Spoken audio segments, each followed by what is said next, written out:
Saya dari kelompok 1 dengan materi konsep dasar sifat molekul. Di kelompok 1 ada Irma Tami Siregar, Asran Nabaco, Maimun Wahab, Rifka Suleman, Ramawati Hilala, dan Fitria Lamalani. Pengenalan dasar struktur atom.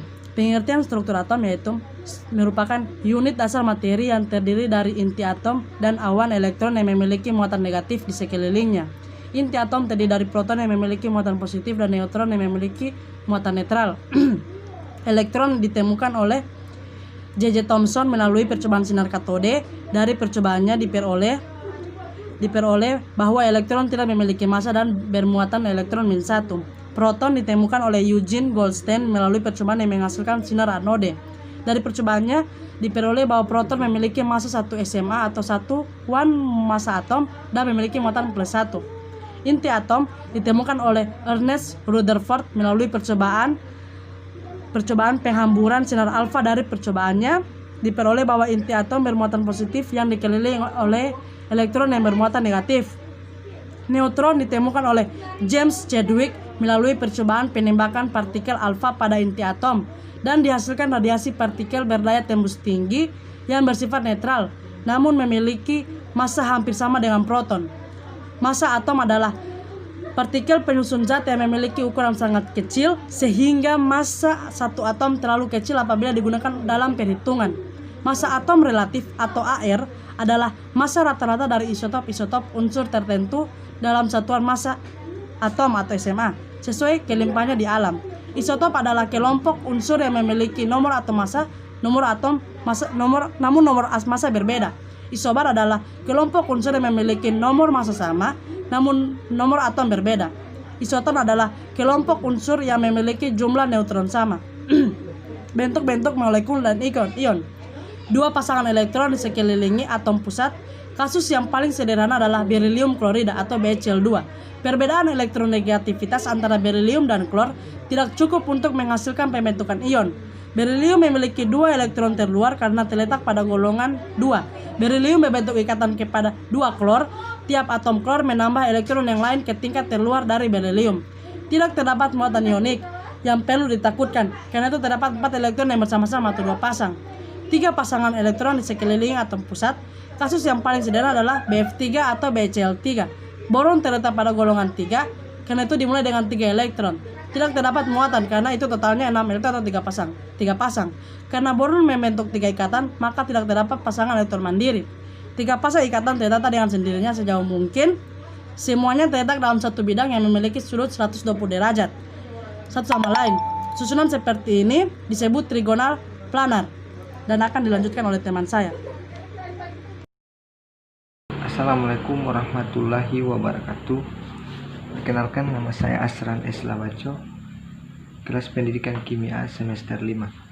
Jadi di sini saya akan melanjutkan presentasi dari saudara saya Irma Utami Siregar.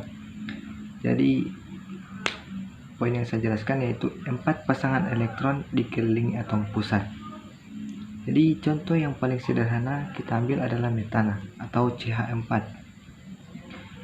Karbon kan terletak pada golongan 4 dan karena itu memiliki 4 elektron terluar.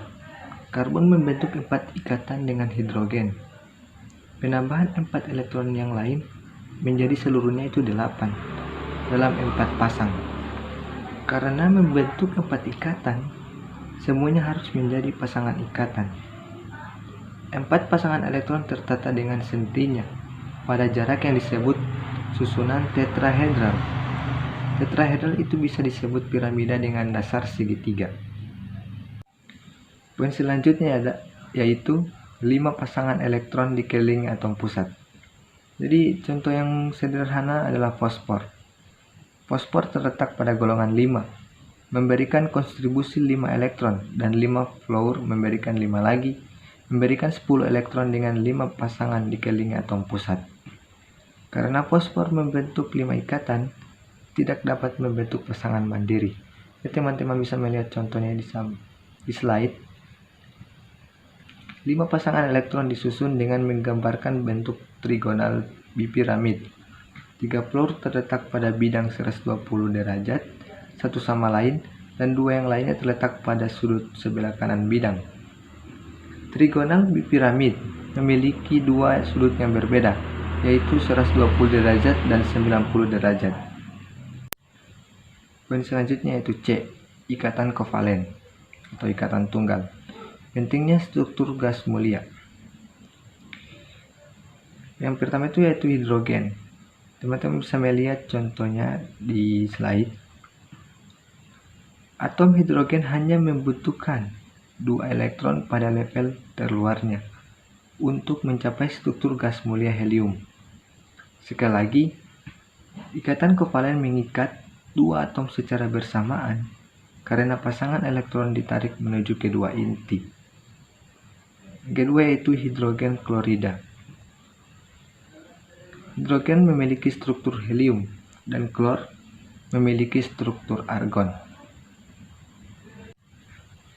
Dan selanjutnya yaitu D, elektronegativitas.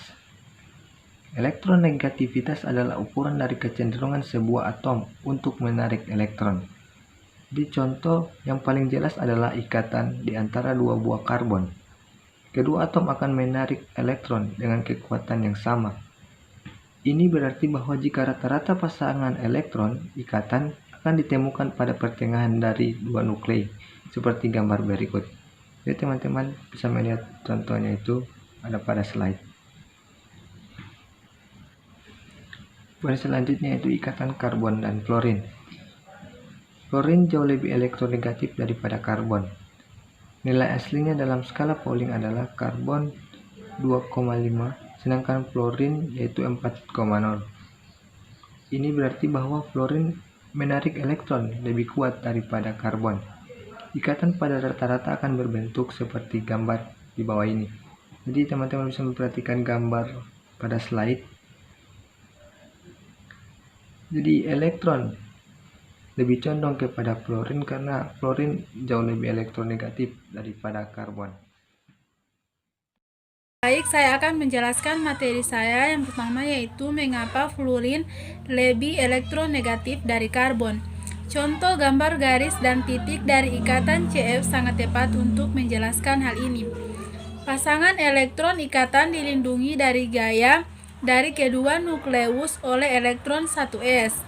Sekali lagi, tidak ada hak yang menarik pasangan elektron ikatan lebih dekat ke salah satu atom. Namun, nukleus fluorin mempunyai 9 proton, sedangkan karbon hanya memiliki 6. Melewati efek perlindungan dari elektron 1s, pasangan elektron ikatan tertarik dengan gaya 4+ dari karbon dan sekitar 7+ dari fluorin. Gaya inilah yang akan menarik pasangan elektron ikatan lebih dekat ke fluorin. Selanjutnya yaitu momen dipol. Momen dipol dapat juga menunjukkan kepolaran suatu senyawa. Dipol ditimbulkan jika suatu molekul yang mempunyai ujung-ujung positif dan negatif atau muatan positif dan negatif. Dengan kata lain, dipol ditimbulkan suatu molekul karena adanya perbedaan keelektronegatifan dari atom penyusunnya. Misalnya HCl, H+, Cl-. Tanda menyatakan arah kepolaran dan vektor dari momen dipol senyawa tersebut. Nilai momen dipol senyawa dipengaruhi oleh yang pertama yaitu momen dipol dipengaruhi oleh panjang rantai deret homolog, di mana makin panjang gugus alkil suatu senyawa, maka makin besar nilai momen dipol. Yang kedua yaitu momen dipol dipengaruhi oleh momen gugus. Nah, yang ketiga yaitu momen dipol dipengaruhi oleh mesomeris senyawa alifatis dan aromatis. Letak posisi substituen aromatis distribusi mempengaruhi nilai momen dipol. Yang keempat yaitu momen dipol dipengaruhi oleh hiperkonjugasi. Yang kelima yaitu momen dipol dipengaruhi oleh hambatan resonansi. Nah, yang keenam yaitu pengaruh dari geometri molekul. Dan yang ketujuh yaitu momen dipol dipengaruhi oleh konformasi molekul atau bentuk molekul dalam suatu ruang. Nah, materi selanjutnya yaitu energi ikatan. Energi ikatan adalah kalor yang diperlukan untuk memutuskan ikatan oleh satu molekul gas menjadi atom-atom atau gugus dalam keadaan gas. Contohnya pada reaksi hidrogen tambah Cl2 itu menghasilkan 2 HCl. Nah, tahap yang pertama yaitu hidrogen menghasilkan 2 hidrogen, diperlukan energi. Cl2 itu menghasilkan 2 Cl, diperlukan juga sebuah energi. Nah, tahap yang kedua yaitu 2 hidrogen tambah 2 HCl itu menghasilkan 2 HCl, di mana tahap kedua ini dibebaskan energi. Contohnya seperti pada gambar yang ada di slide ini. Nah, materi selanjutnya yaitu panjang ikatan. Panjang ikatan atau jarak ikatan adalah jarak rata-rata antara inti dua atom yang terikat dalam molekul. Hal ini adalah salah satu sifat yang dapat dipindahkan dari ikatan antara atom dari jenis tetap yang relatif independen dari molekul tersebut. Faktor-faktor yang menentukan panjang ikatan. Yang pertama, jari-jari kovalen, di mana jari-jari kovalen adalah setengah dari dua jarak antara dua inti atom homonuklir yang berikatan kovalen, atau setengah dari jarak ikatan antara dua atom yang sama. Yang kedua, orde ikatan, di mana makin tinggi orde ikatan, maka ikatannya semakin pendek, begitu pula sebaliknya. Yang ketiga, keelektronegatifan. Dalam suatu golongan, dari atas ke bawah, harga keelektronegatifan cenderung berkurang dengan bertambahnya nomor atom. Sedangkan, dalam suatu periode, dari kiri ke kanan, keelektronegatifan bertambah. Yang berikut, panjang ikatan karbon dengan unsur lain. Unsur yang terikat yang pertama adalah hidrogen dengan panjang ikatan 106-112. Yang berikut berilium, panjang ikatan 193 pm, magnesium 207 pm, boron 156 pm, aluminium 224 pm, karbon 120-154 pm, dan silikon 186 pm. Yang berikut induksi dan resonansi. Faktor-faktor yang mempengaruhi hubungan antara struktur dan reaktivitas secara intramolekuler antara lain yaitu induksi, mesomeri atau resonansi, efek sterik, dan ikatan hidrogen. Yang pertama yaitu induksi. Sifat induksi terjadi karena adanya perbedaan keelektronegatifan. Gejala elektrostatik diteruskan melalui rantai karbon. Yang berikut gugus alkil yang terikat pada gugus fungsi senyawa organik merupakan gugus pendorong elektron, di mana semakin besar alkil yang terikat pada gugus fungsi akan mengakibatkan faktor I semakin besar. Yang berikut resonansi atau mesomeri. Mesomeri terjadi karena adanya perpindahan elektron atau yang berhubungan dengan konjugasi atau resonansi dari substituen yang terikat senyawa aromatis. Mesomeri terdiri dari plus M atau elektron diberikan kepada sistem aromatis dan minus M atau elektron diambil atau ditarik dari sistem aromatis. Yang berikut struktur resonansi ion fenolat. Adanya stabilisasi resonansi dari senyawa fenol menyebabkan keasaman senyawa fenol lebih dari alkohol, sedangkan alkohol elektron terpusat pada O sehingga tidak stabil karena tidak ada stabilisasi resonansi. Untuk reaktivitas mesomeri plus M, substituen yang terikat pada sistem aromatis adalah sebagai berikut. Bismillah, baiklah saya akan melanjutkan materi tentang konsep dasar sifat molekul. Di mana pada orde ikatan adalah jumlah kimia antara sepasang atom. Misalnya pada nitrogen diatomik. Nah, nitrogen diatomik memiliki struktur ikatan rangkap 3, maka orde ikatannya adalah 3. Dilihat dari 3 pasangan atom yang terdapat pada nitrogen diatomik. Selanjutnya pada asetilena. Nah, orde ikatan 2 atom karbon juga 3, dan orde ikatan CH adalah 1. Umumnya, semakin tinggi orde ikatan, maka semakin kuat ikatannya. Orde ikatan 1,5 mungkin stabil, seperti yang ditunjukkan oleh stabilitas hidrogen plus 2 yang memiliki panjang ikatan 106 pm, energi ikatan 269 kJ per mol. Dan helium 2 plus memiliki panjang ikatan 108 pm dan energi ikatan 251 kJ per mol. Orde ikatan A dan orde ikatan B secara perhitungan sama, padahal tidak sama. Maka orde ikatan yang sebenarnya, kita perhatikan slide selanjutnya.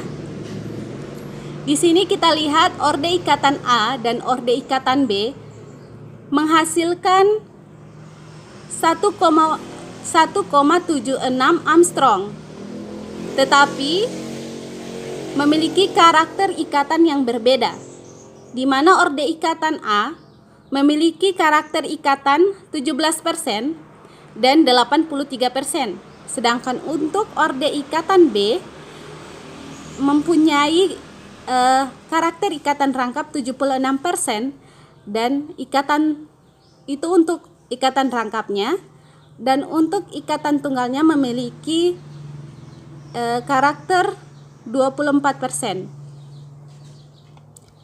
Selanjutnya pada materi asam basa. Nah, konsep asam basa ini dikembangkan oleh Arrhenius, Bronsted-Lowry, dan Lewis. Yang akan saya jelaskan yaitu konsep asam basa menurut Arrhenius.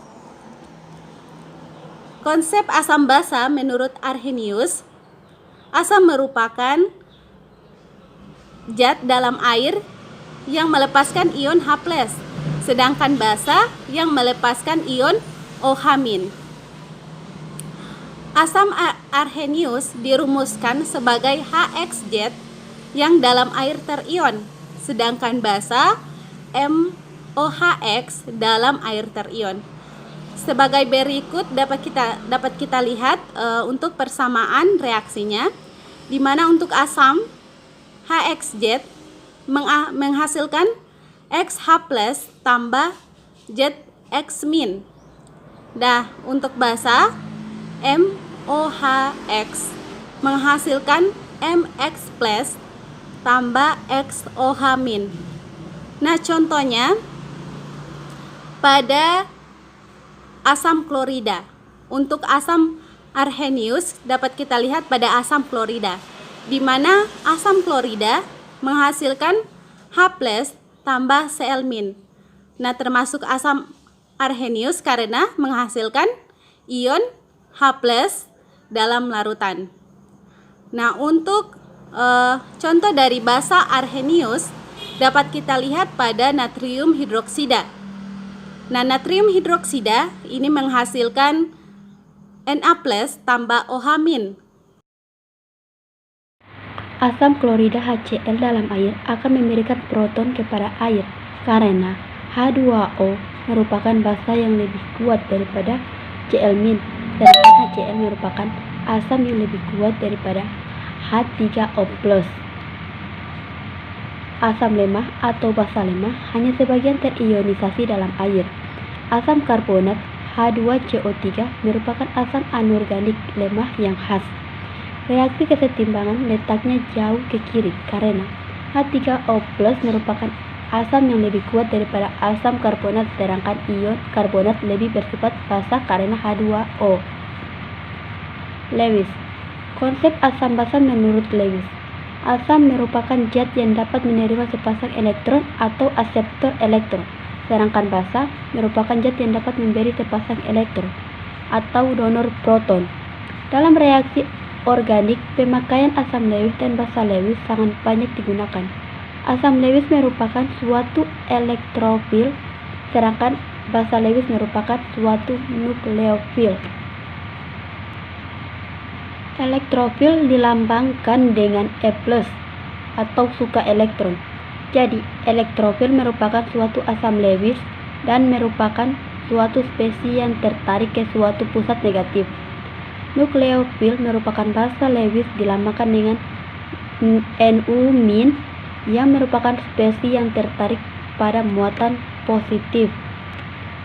Secara umum, nukleofil dikelompokkan atas 1.